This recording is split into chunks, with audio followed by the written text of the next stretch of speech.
Alors, est-ce que Red Bull peut revenir au championnat pilote?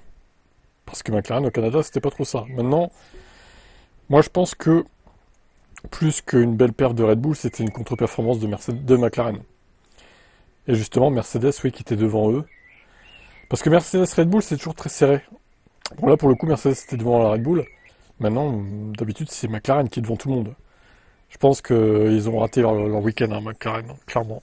Alors, Horner, je pense que c'était une course solide pour nous. Je veux dire, le premier relais, nous avons poussé assez fort dès le début sur le pneu médium. Ensuite, le pneu s'est abîmé. Je dirais que le deuxième relais était probablement notre relais le moins compétitif. Nous avons commencé à ouvrir et écailler le pneu avant gauche.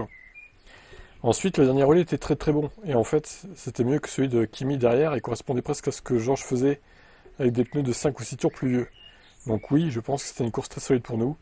De bons points aujourd'hui, c'est une course bien exécutée de notre point de vue. Inhabituel, je pense que nous savions que Mercedes serait plus rapide sur ce type de circuit. Ferrari n'a pas vraiment montré beaucoup de rythme en course.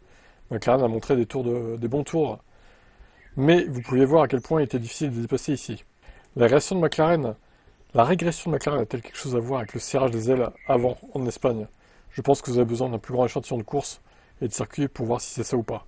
Mais c'est certainement la première fois que McLaren est sans podium.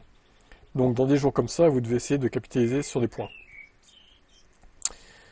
Oui, bon après voilà, c'est un incident de parcours. McLaren reviendra en force au prochain circuit. Alors peut-être en Autriche, je sais pas trop s'ils vont bien marcher. L'année dernière, ils ont plutôt bien marché, McLaren.